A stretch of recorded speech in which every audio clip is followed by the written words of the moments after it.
Gautam neuro care brain stroke migraine fits brain and spine surgeries కి best neuro surgeon. రామనామం ప్రతిధ్వనిస్తోంది. నారాయణ మంత్రం శ్రీకారమై ప్రవహిస్తోంది. మంగళ ధ్వనులు చిద్విలాసం అవుతున్నాయి. బాలరాముని దివ్య వైభవ దీప్తులతో సరయూ తీరం వెలిగిపోతోంది. పుష్పవృష్టి కురుస్తోంది. అభిషేక జలాలు వర్షిస్తున్నాయి. నుతులు స్తుతులతో ఆ శ్రీరామచంద్రుడికి లోకం ప్రణమిల్లుతోంది.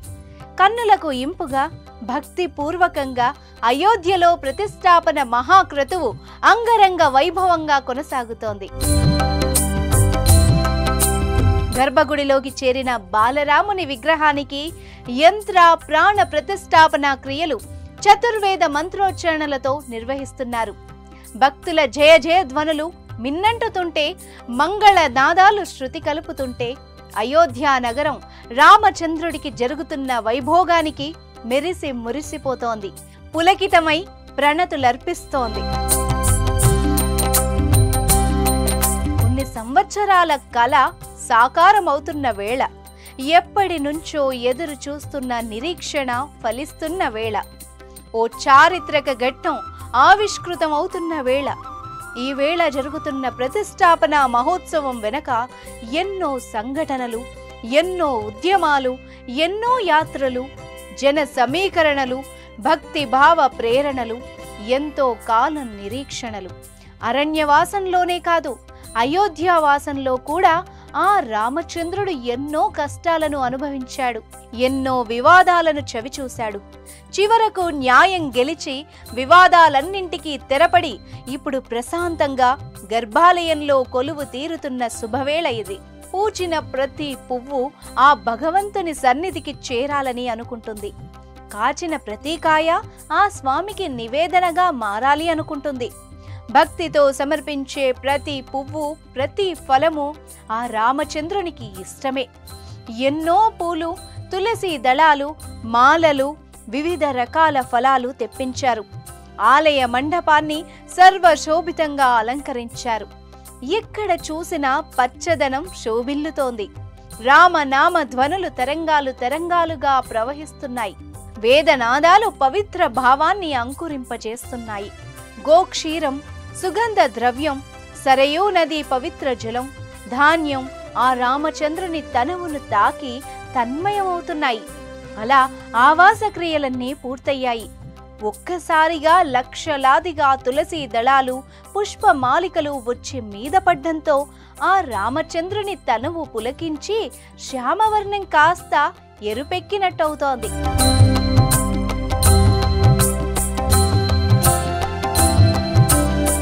పాలు, తేనె, పసుపు, నారికేళ జలాలతో అభిషేకిస్తే అమృతంతో చేసినట్టు, గోఘృతంతో చేస్తే యజ్ఞఫలం సిద్ధించినట్టు. విగ్రహానికి అమంగళ దోషాలన్నీ తొలగిపోయేందుకు వేదోక్తంగా అభిషేకాదులను నిర్వహిస్తున్నారు. అగ్ని ప్రజ్వలనంతో యజ్ఞ యాగాలు కొనసాగుతున్నాయి. యజ్ఞం అంటే నిష్కామ కర్మ, స్వార్థరహిత కర్మ, జగత్ కళ్యాణానికి ఉపయోగపడే క్రతువు. యజ్ఞాలలో వినియోగించే సంభారాలతో యజ్ఞ పురుషుడు సంతుష్టుడై శుభాలను కలిగిస్తాడని వేద శాస్త్రాలు చెబుతున్నాయి. సకాలంలో వర్షాలు పడతాయి. గ్రామసీమలు పాడి పంటలతో పచ్చగా వర్ధిల్లుతాయి. ఉత్తమ సంకల్పంతో నిర్వహించే యజ్ఞ యాగాల వల్ల సామాజిక ప్రయోజనం చేకూరుతుంది. అలాంటి సామాజిక ప్రయోజనాన్ని కాంక్షిస్తూ రామరాజ్య స్థాపనే ధ్యేయంగా విశ్వశాంతి కళ్యాణాన్ని కోరుకుంటూ అయోధ్యలో యజ్ఞ క్రతువులు కొనసాగుతున్నాయి. భారతీయ వేద సంస్కృతిలో వైదిక కర్మలు, యజ్ఞ యాగాలు అత్యంత విశిష్టమైనవి. అలాంటి బృహత్తర మహత్తర ప్రక్రియలు అయోధ్యలో కొనసాగుతున్నాయి.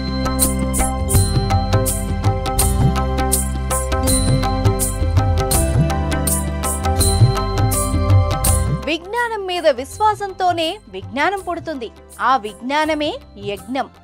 భగవంతుడు సర్వాంతర్యామి, శక్తి రూపంలో ప్రతి వస్తువులోనూ ఉంటాడు. దినకరుడు ఒకే చోట ఉన్నా ఆయన శక్తి లోకమంతా విస్తరించినట్లే భగవంతుని శక్తి కూడా వ్యాపిస్తుంది. గుండె గుండెను తాకి పరివ్యాప్తమవుతుంది. గాలి, నీరు, భూమి, ఆకాశం, అగ్ని ఈ పంచభూతాలు లేకపోతే జీవకోటి లేదు, వాటి మనుగడ లేదు. వీటన్నింటిలో ఉన్న శక్తే భగవంతుడు, ఆ శ్రీరామచంద్రుడు. ఎవరి ప్రమేయం లేకుండా సూర్యచంద్రులు ఉదయిస్తున్నారు, అస్తమిస్తున్నారు. ఆకలి వేయడం, నిద్రపోవడం, శ్వాస తీసుకోవడం ఇవన్నీ ఎలా జరుగుతున్నాయని ఆలోచిస్తే మనకు తెలియని శక్తి మనల్ని నడిపిస్తోంది. ఆ శక్తే భగవంతుడు, శ్రీరామచంద్రుడు. ఆ శక్తిని అర్చించడం మన ధర్మం. ఆ ధర్మాచరణలో భాగమే అయోధ్యలో నిర్వహిస్తున్న మహోత్సవం.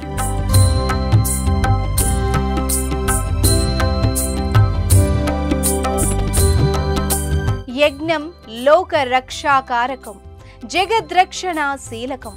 అగ్ని భట్టారకుడు కూడా సూర్యుని వలె మరొక ప్రత్యక్ష దైవం. ఆయన ద్వారానే లోకానికి సమస్త సంపదలు సిద్ధిస్తున్నాయి.